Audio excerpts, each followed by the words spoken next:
If you want to be the most remembered match, the one that fans are still talking about a week after the card has ended, then you need to watch this video.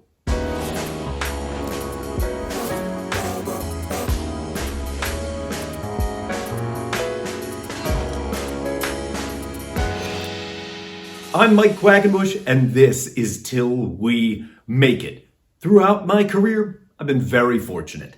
I've worked in front of the cameras as a pro wrestler, referee, ring announcer, and commentator, as well as working behind the scenes in pro wrestling as a booker, promoter, agent, coach, consultant, and a bunch of other things too. And I bring the sum total of all these experiences, and I serve it up right here to you on Till We Make It. At the top of today's video, I want to shout out my two newest patrons. A big thank you to both Sky Rhodes and to Rod Mills. Thanks for supporting the work of Till We Make It. Whether you're performing in front of the paying customers as a wrestler, a ringside manager, a valet, etc., I believe you need to watch as much of the rest of the card as you possibly can. When you don't watch, you're missing out on really valuable information. There is data, there is intel you could be collecting that will help you to craft a more memorable segment when it's your turn on stage. And I want to specifically go over 5 things with you. 4 of them are relevant to a wrestling match. 1 of them is relevant to a promo. I'm going to break them all down right now. Up first, let's talk about cutting a promo in front of the paying customers. You need to watch every promo that goes before you. And if there's some coming afterward, you should probably speak to whoever's going to be delivering that promo and ask them for a little bit of insight. But this is exactly what you are looking for. You want to make sure that you color your promo with a different emotion than everyone else. So just for example, let's say that the 2 live promos that take the ring before you, they go out and they are both colored with anger. These are angry promos. Well, when you go out for yours, you don't want to just be the third person in a long line cutting another angry promo. You have to be creative enough to color your message with a different emotion. Could your promo be colored by jealousy or by bewilderment? You've got to find some other approach to make sure yours is different, because if yours is the same as everyone else's, that's a great way to end up forgotten. Incidentally, if you happen to be looking for a formula that you can use when you're cutting promos, whether they're ones you're going to pre-tape or ones you have to deliver live in front of the audience, chapters 2 and 3 of my book, 7 Keys to Becoming a Better Performer, will give you the tools that you need to get there. It has been far too long since I snuck one of these book plugs into the video. So here it is. Grab 7 Keys to Becoming a Better Performer. It's over on Amazon.com, or I'll narrate it right to your ear holes through the magic of Audible. And what if you're wrestling a match? Well, I think the most important reason you need to watch the rest of the card is so that you know what moves the audience has already seen.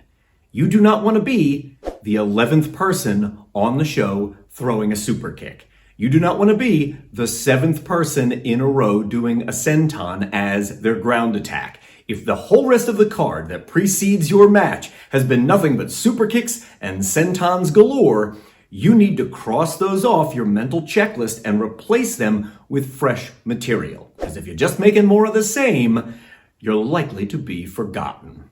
Up next, when you don't watch the rest of the card, you're going to miss out on the patterns which emerge. And I'll get really specific here. If you watch all the other matches, you may discover that there is a pattern where a lot of the preceding matches all have a heel trying to hide something illegal from the referee. Or perhaps there's a pattern that emerges where many of the matches which precede you all feature a big bump out on the apron. You want to identify those patterns so you can avoid them. This next one is really powerful, so listen carefully. Generally speaking, The human brain tends to remember the first thing and the last thing in any long sequence. If I read off to you a pattern of 20 numbers, you are most likely going to remember the first one and the last one and maybe something from the middle, but you're unlikely to retain all 20 of them. And that's why it's really important you have a memorable finish. But if you're not watching what comes before and not taking the time to inquire about what's coming after, it will be impossible for you to design a memorable finish. If you end up being the fourth match in a row that goes home on a choke slam, what are the odds that people are going to remember that finish after the entire card is over? So not only do you want to be on the lookout for repeating the exact same move, like a choke slam, you also want to be on the lookout for how the other matches are going home.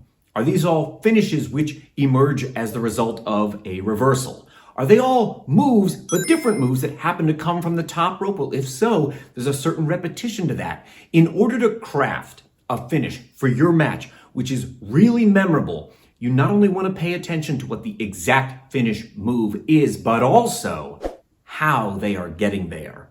If this kind of insight is the exact thing you need to take your wrestling career to the next level, then please make sure you're subscribed to my channel. That way you never miss out on a video. When you don't watch the rest of the card, you aren't able to discern what is missing. And here's what I mean by that. If the audience has just seen a high-flying match, and then after that they got a technical classic, maybe what they need in that next segment is something that's very character-centric. Or perhaps after that very precise, detail-oriented technical masterpiece, what the audience needs is a wild, all-out brawl. But you won't know what is missing or what the audience needs to satisfy them if you aren't paying attention to everything that has come before. And your goal is to create a bit of contrast with what you supply. That way, you're never just churning out more of the exact same thing they've ever seen. When you do this type of diligence and then course correct your segment to provide what the show is missing, I guarantee you, your segment instantly becomes more memorable.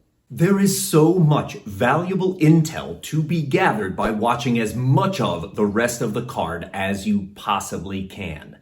And all of that intel is going to help you to deliver your best work possible once you take the stage. But is there something here you think I forgot? Will you tell me about it right now down below in the comments? If you enjoyed today's video, leave me a like-a-palooza. And if you want to keep on learning, appearing on screen right now is a playlist I've compiled to help you enhance your performances. If you want to deliver when you're on stage, this playlist is designed to help you. Click on that so you can keep on learning. Big thanks to all my awesome patrons for their support of Till We Make It.